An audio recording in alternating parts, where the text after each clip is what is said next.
दोस्तों, अविलेश बार्बीज राधा की कहानी में आप सभी का स्वागत है। तो देखते हैं आज की कहानी में क्या होता है। सोनम बेटा, आप ठीक हो ना बेटा तुम? हाँ मासी, अब मुझे कोई खांसी नहीं आ रही है। अब तो मैं बिल्कुल ठीक हो चुकी हूँ। ये देखिए मम्मा मेरे लिए कितनी अच्छी टोपी लेकर आई है, मैं पहनकर बैठी हुई हूँ। हाँ सोनम बेटा, बहुत अच्छी टोपी है तुम्हारी। राधा दीदी जब से बाजार होकर आई है ना किसी से बात कर रही है ना कुछ, अब पता नहीं बाहर जाकर क्या करने लगी है। चलो मैं जाकर देखती हूँ। चलो अच्छा हुआ, मिट्टी तो भिगो दी है, बाकी की मिट्टी मैं कल भिगो दूंगी। इस मिट्टी से एक चूल्हा बना लूंगी। ये चूल्हे में आग जलाना सही रहेगा। सर्दियाँ जो है गैस पर काम नहीं होता है, ठंड लगती रहती है। दीदी आप आ गई, मैं आप ही की तरफ आ रही थी। अरे दीदी जब से आप बाजार से आई है किसी से बात क्यों नहीं कर रही है, क्या हुआ है? अरे तुम्हें पता है बाजार में मेरी कितनी बेइज्जती हुई। बेइज्जती? कैसी बेइज्जती? किसने की आपकी बेइज्जती? अरे सेल पर कपड़े मिल रहे थे ना कि फ्री में मिल रहे थे। ये तो अच्छा था चंदा दीदी मेरे साथ थी तो मैंने उनसे कुछ पैसे ले लिए। चंदा दीदी क्या पता कितना मजाक बना रही होंगी, क्या पता सिया और बबीता के सामने मेरा मजाक उड़ाए कि राधा के पास पैसे ही नहीं थे। श्याम जी मुझे पैसे दे देती तो क्या ही हो जाता। बोल रहे थे कि उनके पास पैसे नहीं थे। राधा दीदी आप चिंता मत करो, चंदा दीदी ऐसा किसी को नहीं बोलेंगी। देखो वो तो कितनी अच्छी है। अरे मुझे भी पता है कि चंदा दीदी बहुत अच्छी है, लेकिन क्या पता उनके मन में क्या कब आ जाए और किसी को बोल दे कि राधा ने तो मुझसे पैसे उधार लेकर कपड़े खरीदे थे, तो मैं क्या मुंह दिखाऊंगी। वैसे भी सिया और बबीता तो मेरा मजाक ही उड़ाएंगी ना। चलो अच्छा हुआ पैसे मिल गए। अरे राधा देखो, तुम्हें किसी से शर्मिंदा होने की जरूरत नहीं है, पैसे मुझे मिल चुके हैं, ठीक है ना। जो भी चंदा से तुमने पैसे उधार लिए हैं ना वो उसे लौटा देना, ठीक है ना। अरे वाह श्याम जी, अब आपको पैसे मिल गए, जो मेरी बेइज्जती हुई उसका क्या? अरे राधा तुम ऐसे ही सोचे जा रही हो, चंदा भाभी तुम्हारी कोई बेइज्जती नहीं करेंगी, ठीक है ना। अभी वहाँ पर चंदा आ जाती है। राधा ये मैं सब क्या सुन रही हूँ, तुम मेरे बारे में ऐसा सोचती हो? अरे मैं तो तुम्हें अपनी बहन समझती हूँ और देखो तुम मेरे लिए क्या सोच रखती हो। मैं पागल थोड़ा ही ना हूँ जो तुम्हारी बेइज्जती दूसरी औरतों के सामने करूँगी। ऐसा मत सोचो, ठीक है ना। आपने सब सुन लिया? हाँ राधा मैंने सब सुन लिया है। तुम यही बोल रही थी ना कि मैं तुम्हारी बेइज्जती करूंगी। सिया और बबीता को ये बोलूंगी कि कल तुमने मेरे से पैसे लेकर कपड़े लिए थे, है ना, यही बात हुई। तो क्या हुआ? अरे राधा ऐसा बिल्कुल भी मत सोचो, ठीक है ना। मैं किसी से कुछ नहीं कहूंगी। तुम लोग मुझे इतने ही बुरे लगते होते, तुम्हारी बेइज्जती ही करनी होती तो बोलो भला मैं सीता का रिश्ता अपने भाई के लिए क्यों मांगती। दीदी धीरे बोलिए, देखिए सीता आपके पीछे ही बैठी हुई है। अरे क्या चंदा दीदी ये आप क्या बोल रही हैं? मेरा रिश्ता आप अपने भाई राम के लिए मांग रही हैं? जी हाँ सीता, वो अब तुमने सुन ही लिया है तो मैं तुम्हें बता ही देती हूँ। क्या है कि तुम मुझे बहुत अच्छी लगती हो, तो मैंने सोचा क्यों ना तुम्हारी शादी मेरे राम भाई से हो जाए।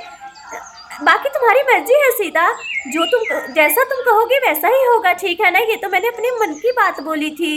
चंदा दीदी आप आराम से बैठ के बात कीजिए। सीता ये तो मेरे मन की इच्छा थी जो मैंने राधा को बताई थी, ठीक है, बाकी तुम्हारी ही मर्जी होगी।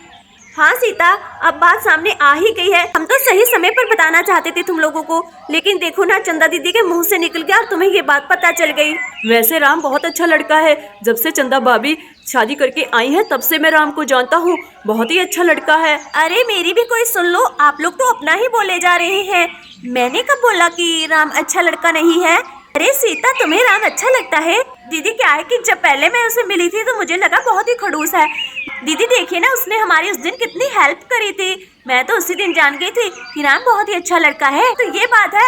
अरे राधा हम लोग तो ऐसे ही सोचे जा रहे थे कि हम लोग कैसे बात करेंगे, लेकिन देखो तो सीता को भी राम पसंद है, तभी राम आ जाता है।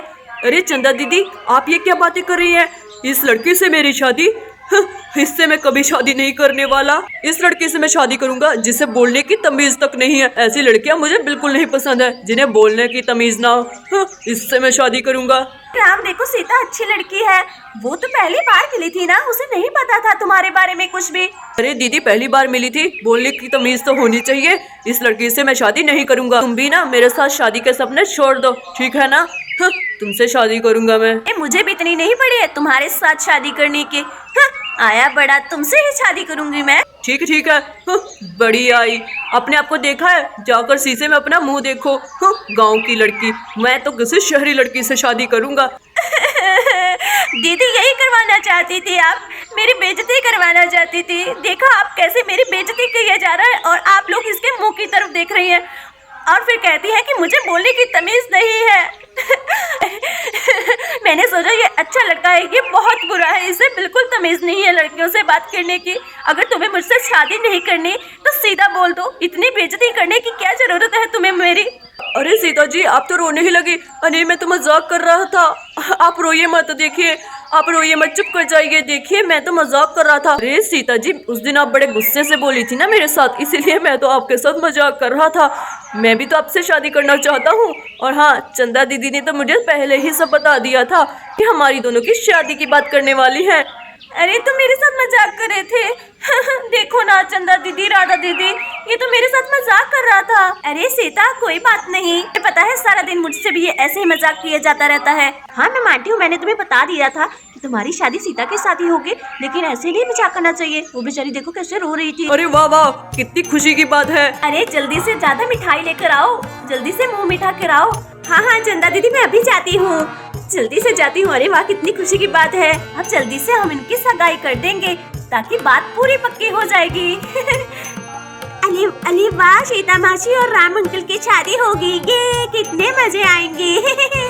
मैं तो बड़े अच्छे अच्छे कपड़े पहनूंगी। दोस्तों आज की वीडियो अच्छी लगी लाइक करना, चैनल को सब्सक्राइब करना। मिलते हैं अगली वीडियो में।